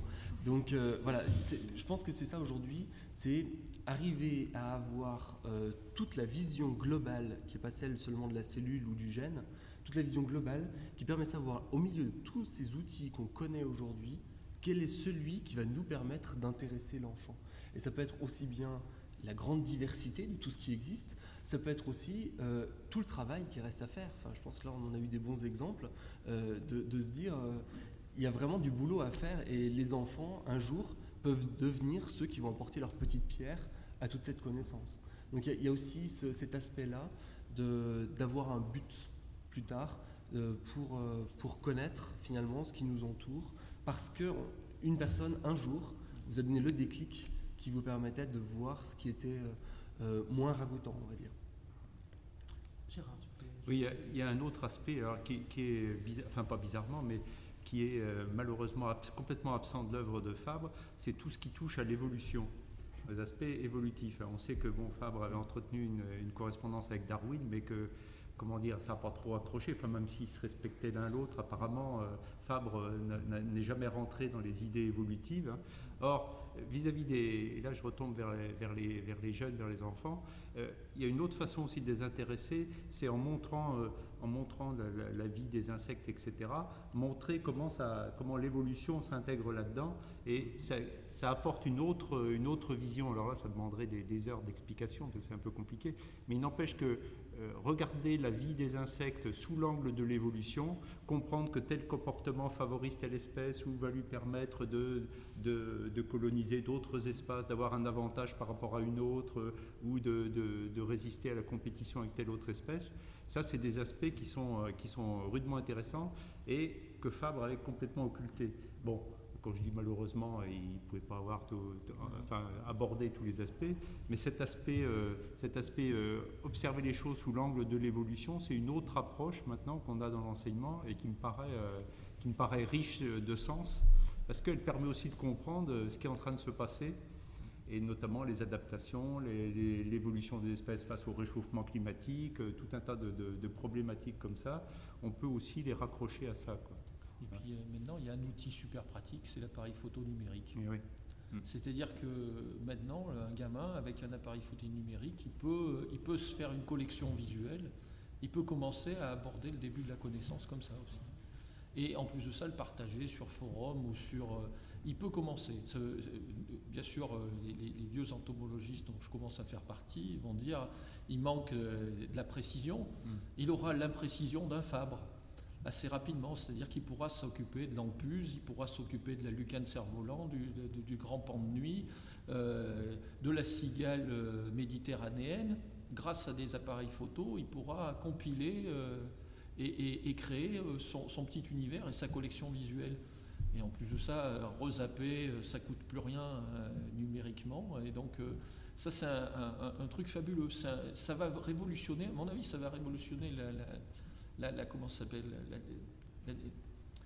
la distribution du savoir, et ça va la rendre beaucoup plus vaste, la redynamiser. Et d'ailleurs, on voit avec des sites que fabrique le muséum, qui sont plus ou moins douteux du point de vue du fond, mais du point de vue de la pédagogie, qui sont géniaux. C'est-à-dire que là où il ne faut pas que le muséum dise que ça permet d'identifier l'espèce, il faut qu'il s'arrête là. Mais par contre, ça va permettre à des tas de gamins de commencer. Parce qu'au début, on se plante tous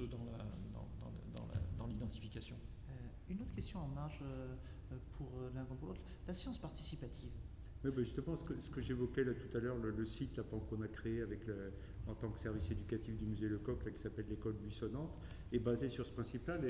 Les enfants dans leur établissement, quand ils observent, avec les enseignants, ils prennent des photos et ils les mettent sur le forum, ils posent une question aux scientifiques du musée. Hein.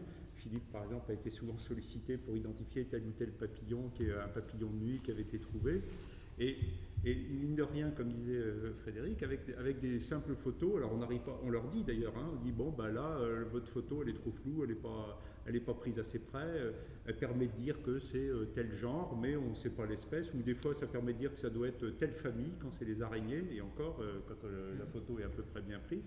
Mais donc ça fait d'une pierre deux coups. D'une part, ils ont une réponse à une question qui se sont posées, et puis en même temps, ils prennent conscience que c'est pas tout si simple que ça, qu'il y a une énorme diversité, qu'il y a des groupes, alors là, c'est la bouteille à l'encre totale, on ne sait rien, enfin, on a un mal fou à les identifier, ou alors il faut les sacrifier, il faut les tuer, les mettre dans l'alcool, et puis les confier à un spécialiste qui va les identifier. Mais ça, je pense que c'est ce qu'on appelle la science participative. Là, c'est une démarche et puis où les gens s'emparent de ce qu'il y a autour d'eux et puis commencent comme ça petit à petit à décrypter. Et on a déjà observé que nous, maintenant, les gamins ont transmis ça à leurs parents et il y a des parents qui se sont mis à poser des questions sur le forum de l'école buissonnante via leurs gamins. Ah ben dans mon jardin, tiens, et ils ont fait une photo souvent meilleure que ce que font les gamins parce que bon, un adulte qui sait un peu manipuler un appareil photo, il arrive à faire des choses. Et là, on a une porte ouverte vers une manière d'intéresser les gens à ce qui les entoure. Parce que là, ils sont en contact direct avec ce qu'ils vivent, quoi, et avec ce qu'ils ont vu directement, quoi. Alors là, peut-être que justement, l'insecte est omniprésent. Ah ben là, oui. Peut-être que justement, par ce biais-là, l'insecte pourra redorer son blason. L'insecte et la plante, il ne faut pas oublier l'insecte et la plante. Oui, les plantes, en plus, ça ne bouge pas, là. C'est un gros avantage. Et ça, c'est... Oui. Il va y avoir un renouveau des sciences naturelles. Peut-être. Par la photographie, il faut quand même, on peut espérer. Il faudrait quand même envisager une note positive. Il y a ici Patrick qui s'occupe d'un des plus grands forums sur les insectes. Et j'ai vu le changement en 10 ans. Il y a 10 ans, la photo numérique, ça commençait. Sur ce forum insectes, c'était vraiment des gens qui ont commencé par l'entomologie qui sont venus. Maintenant, il y a plus de la moitié des gens qui viennent à l'entomologie parce qu'ils ont pris les photos. Et qui deviennent des entomologistes Et sérieux. il y en a qui deviennent en 3 ans, ils deviennent costauds. Simplement en fréquentant le forum, ils deviennent des entomologistes. Déjà. Après, ils se créent eux-mêmes leur propre mare ou leur propre tas de sable ou leur propre, suivant les insectes qu'ils veulent étudier dans leur jardin, ils construisent des abris à hyménoptères et d'un seul coup ils se mettent à lire Fabre. Et d'un seul coup, ils posent des questions, ils disent oui, mais tu l'as pas lu, donc effectivement, ils te reprennent, pareil, Cryptococcus, tu sais pas ce que c'est, comment.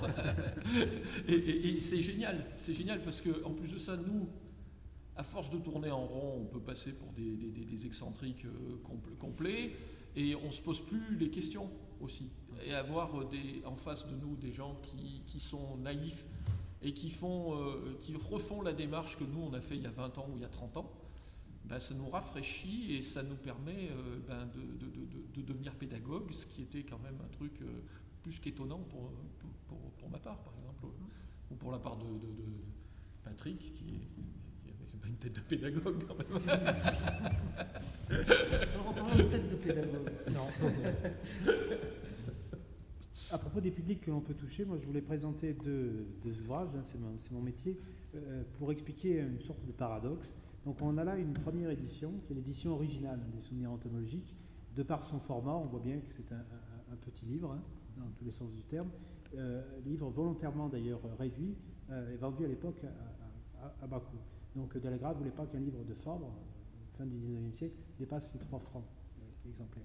Alors on peut dire aujourd'hui à un public, vous voyez, vous avez sous les yeux la première édition, l'édition originale des souvenirs entomologiques, publiée en 1879.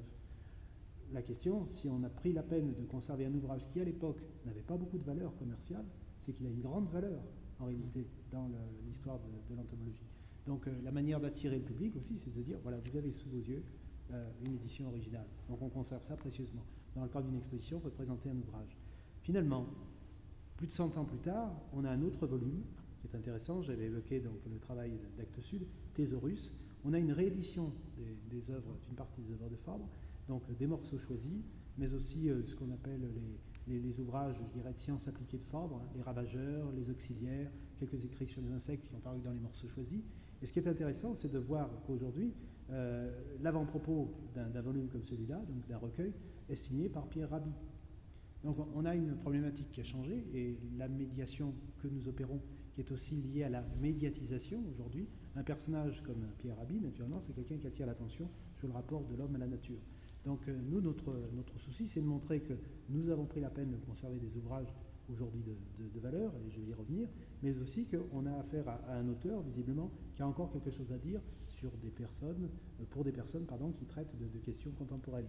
Je crois qu'il termine son avant-propos en évoquant effectivement notre responsabilité majeure à l'égard de la vie, c'est-à-dire à en aimer toutes les manifestations, jusqu'à l'infiniment petit et dans le rapport avec l'agriculture. Et puis pour dire que cet intérêt, il est pour le coup évident, et c'est à nous, donc bibliothécaires, dans les bibliothèques universitaires en particulier, de répondre aux attentes des scientifiques, mais après tout à tout autre public, on reçoit aussi des classes et des enfants, c'est de leur rappeler par exemple qu'il y a un peu moins d'un an, en mars 2011, on a vendu un des manuscrits aux enchères de Jean-Henri Fabre et qu'il a atteint la somme quand même record de 28 000 €. Aujourd'hui, Fabre, c'est devenu un auteur évidemment incontournable, et c'est devenu pour les bibliophiles l'auteur qui a signé des ouvrages qui sont particulièrement recherchés. Il y a une réédition, il y a une actualité, donc je dirais qu'on peut s'intéresser aux vieux ouvrages, mais on doit s'intéresser à la production contemporaine, et tout simplement parce qu'un homme ou une femme ne peut faire l'économie des questions qui sont celles de son temps. Donc notre manière à nous de faire cette médiation-là, c'est d'appeler l'attention sur les ouvrages qui ont été publiés, sur ceux qui sont en train d'être publiés, ceux qui ont été lus et ceux qui sont encore à lire. Alors tu as insisté sur une chose qui, je crois, est fondamentale, c'est que l'insecte a peut-être un gros enjeu en termes de protection. C'est que justement c'est une protection qui ne sert à rien au fond. C'est la protection, même si tous les insectes pollinisateurs ont une valeur écologique monétarisée, je veux dire que sur le plan éducatif, c'est la bestiole qui ne mérite pas d'être protégée aux yeux des enfants. Donc si on arrive à effectuer une protection de l'insecte, on sera vraiment sur une protection désintéressée au sens affectif du terme. Et on va peut-être changer de la protection de l'ours ou de bestioles très emblématiques pour aller à des protections beaucoup plus généralisées. Disons que le pas qui a été franchi, c'est avec l'introduction de du concept de biodiversité. C'est que maintenant, on perçoit, dans l'éducation, puis dans l'idée qu'il faut faire diffuser, c'est que ce n'est pas forcément spécialement une espèce qui est à protéger, mais c'est la biodiversité dans sa globalité, à l'échelle des milieux, à l'échelle des écosystèmes, à l'échelle des biomes, etc. Et que c'est pas les espèces, ok, c'est important, mais c'est l'ensemble des espèces, puisqu'elles sont en interrelation avec elles, en interaction, etc. Puis que si on veut conserver le potentiel d'évolution et que le processus se continue, donc c'est là le niveau d'intervention, et que effectivement, peu importe la valeur entre guillemets des espèces, ce qui est important, c'est que le vivant puisse continuer sa route entre guillemets, et que la diversité puisse se poursuivre, quoi. Et quand tu dis protection, moi, c'est un terme aussi qui peut faire peur, parce que ça peut aussi enlever au gamin le plaisir d'aller attraper une bestiole et de la montrer à son prof en lui disant qu'est-ce que c'est. Il ne faudrait surtout pas que la protection prenne le même sens que pour les mammifères ou les oiseaux, c'est-à-dire une protection privative, on ne touche plus, parce que il n'y a rien de mieux pour un gamin que de pouvoir ramener un hanneton dans sa poche et se faire gratouiller les doigts, même si pour le hanneton ça signifie la faim, bien souvent, mais ça peut être le début de l'émerveillement pour le gamin, et peut-être qu'après il aura un regard plus vaste. C'est quand même ça aussi qui différencie et qui fait qu'on est un peu des bêtes à part dans la protection de l'environnement. Nous, c'est que pour savoir, il faut qu'on tue, et donc on a directement l'ambiguïté de la condition humaine par rapport à ce qui l'entoure en permanence. On joue avec ça, c'est-à-dire que Moi, pourquoi, si je mets un piège malaise et que je ramène 500 fois la même espèce, je rentre à la maison, j'ai bien beau me dire que c'est du matériel, mais je suis devant un massacre quand même, et j'essaye de le relativiser, je dis je fais des sciences naturelles, ça m'excuse, j'appelle ça du matériel pour pas dire que c'est des choses vivantes, et en même temps, je me dis, si on prive aussi de ce contact que moi j'ai eu, parce que j'ai vu ça en herpétologie, j'avais fait un peu d'herpétologie gamin, et j'ai vu des livres qui disent... on voit un gamin qui tient un lézard vert dans la main et qui dit un geste violent ou insupportable, mais c'est le geste que fait n'importe quel gamin herpétologiste au début. S'il ne peut pas attraper un lézard vert, c'est pas la peine, ça va devenir chiant comme un truc qu'on voit à la télé ou qu'on ne peut pas accéder. Comme une jolie fille dans laquelle on ne pourra jamais toucher, c'est quand même vachement frustrant ce truc-là. Voilà. Et tous autant, vous n'avez jamais parlé ni de larves, ni de chenilles, ni de tout ça. De larves c'est quand même quelque chose qui joue défavorablement. Une chenille, on ne porte pas forcément un regard complètement bienveillant. Si on regarde le papillon, ça change. L'autre fois, dans l'amphi, on a simplement fait passer des boîtes avec les larves des coléoptères. Ça a changé instantanément le regard des gens qui supportaient le coléoptère adulte, mais les larves grouillantes ont eu leur effet. J'ai fait l'expérience l'année dernière en sciences en fait dans une école et justement je leur ai amené des chenilles aux enfants. Alors, les papillons ils étaient tout contents et puis les chenilles ils n'ont pas touché. Alors je leur ai dit quand vous voyez un bébé chien, vous le prenez, vous le trouvez beau. Alors pourquoi la chenille vous la trouvez laide? C'est un bébé papillon.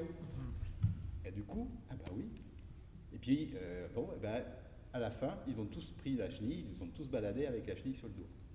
On retrouve ça avec les araignées, le problème des voilà, araignées, la répulsion en fait. C'est une répulsion, et une fois qu'on explique, puis bon, c'est vrai qu'il y a quelques chenilles qui piquent, qui sont urticantes, mais sur le total, il y en a une sur... Christine Rolla, la spécialiste des araignées au milieu de l'histoire naturelle, elle a beaucoup contribué à ça quand on la voit dans les reportages en train de manipuler des énormes, sans parler des mygales, les mygales, il y a quand même maintenant pas mal de gens qui savent qu'on peut les manipuler avec précaution, etc. Mais elle manipule des énormes araignées là, pendant l'expédition au Vanuatu ou ailleurs, on la voit, et c'est vrai qu'elle dit, moi j'ai jamais été mordu par une araignée, je les prends délicatement, si on s'en approche doucement, on les prend, on la voit effectivement. Bon, alors... Autrement dit, c'est apprendre une autre approche, une autre façon de les aborder, déjà de ne pas se ruer dessus, et puis effectivement que l'animal il a ses moyens de défense éventuellement et qu'il va les mettre en œuvre, quoi. Donc il y a cette phase-là aussi qui est importante à dépasser. Mais quand on fait dépasser... Et puis l'autre phase aussi, c'est celle qui passe par le mort encore. C'est-à-dire que quand on montre sous la loupe sous une loupe binoculaire, une petite araignée grosse comme ça, puis qu'on la grossit et qu'on voit la complexité, tous les poils, les soies, les pattes articulées, les yeux, là, vous mettez une araignée, là, une saltique, là, les araignées qui ont des yeux comme des phares, là, on met ça sous une loupe bino, les gamins quand ils voient ça, ils sont scotchés, quoi. Et on leur dit, c'est la même araignée que tu rejettes ou que tu cries quand tu la vois. Si tu te penches un peu, que tu en approches, elle ne va pas te sauter après. Et puis, tu peux voir les mêmes choses directement.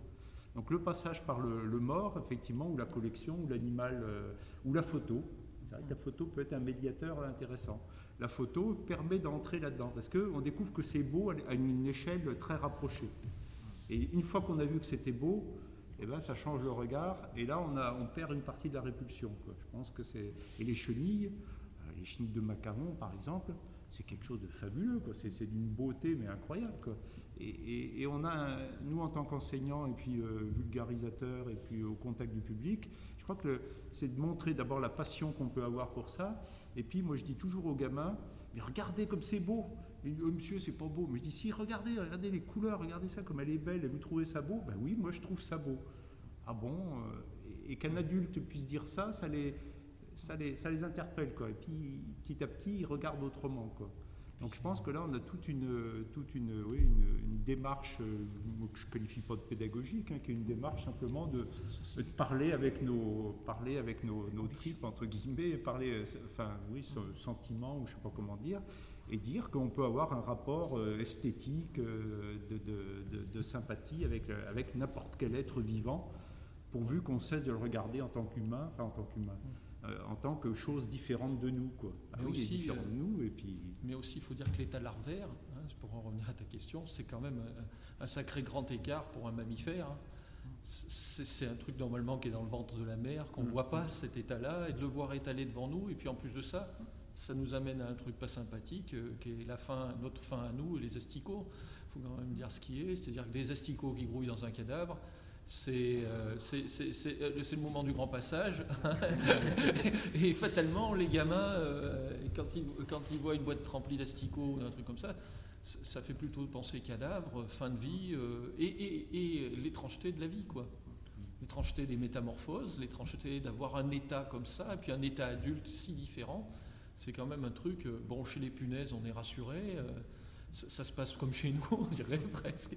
Mais quand tu fais grand écart entre une chenille de macaon et un macaon, ou quand tu fais pire entre un coléoptère splendide, plein irisé de couleurs, et un gros ver blanc, fatalement, il se passe quelque chose qui est là pour nous interroger. Ouais. C'est peut-être intéressant sur le plan de la communication, justement. Parce que le gamin va effectivement s'intéresser beaucoup au coléoptère irisé, et il va a priori négliger le ver blanc. Et c'est peut-être par là qu'on arrivera à le mobiliser, à changer son point de vue sur la valeur des choses. Oui, ceci donne cela, et comme cela est beau, après tout, ceci... Alors, je retombe dans une vue un peu utilitariste et de justification.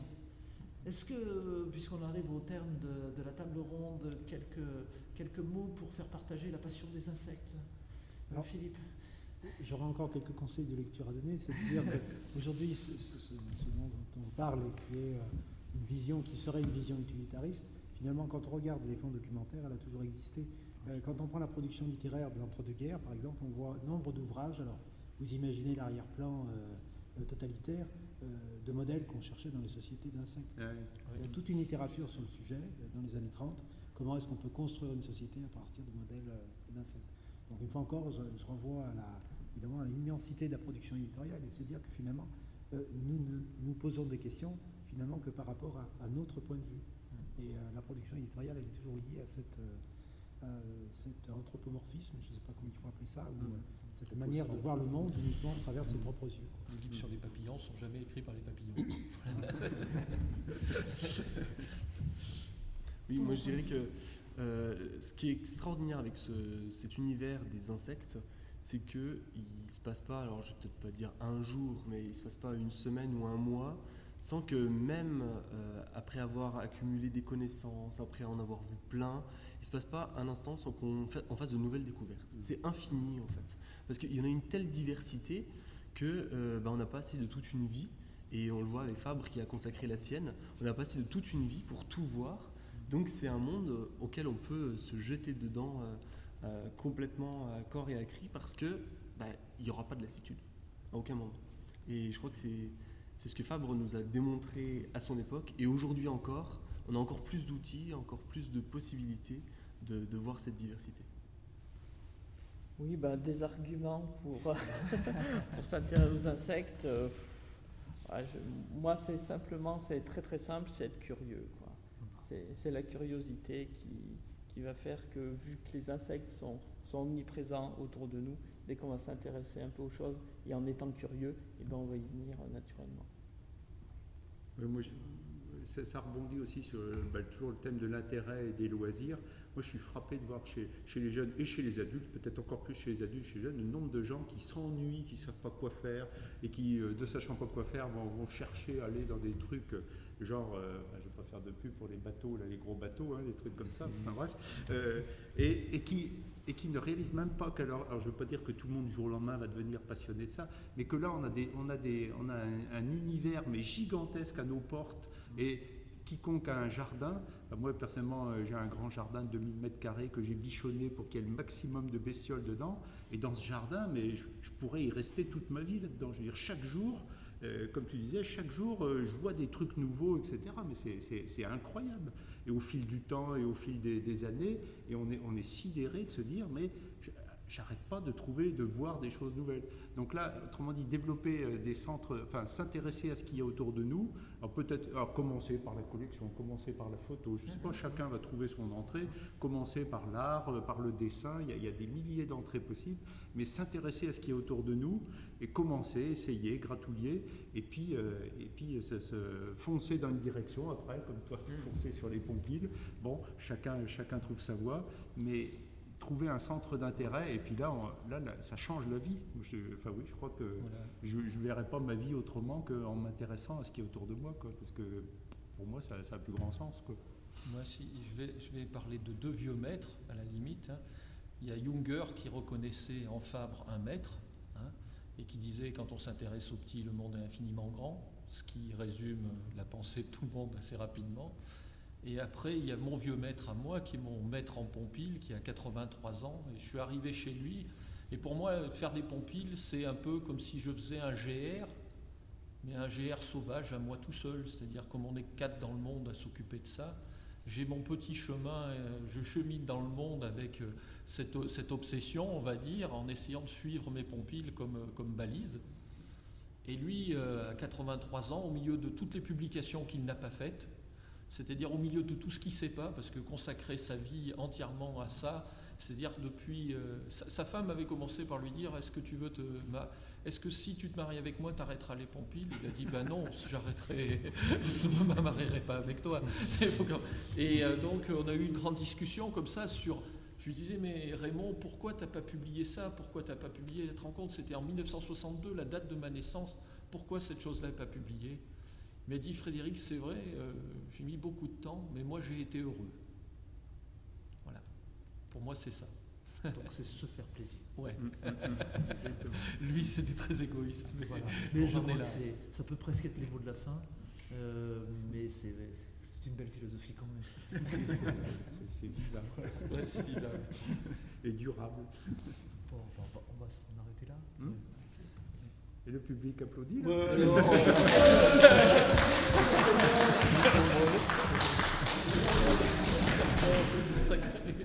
J'ai pas osé taper Germaine pendant.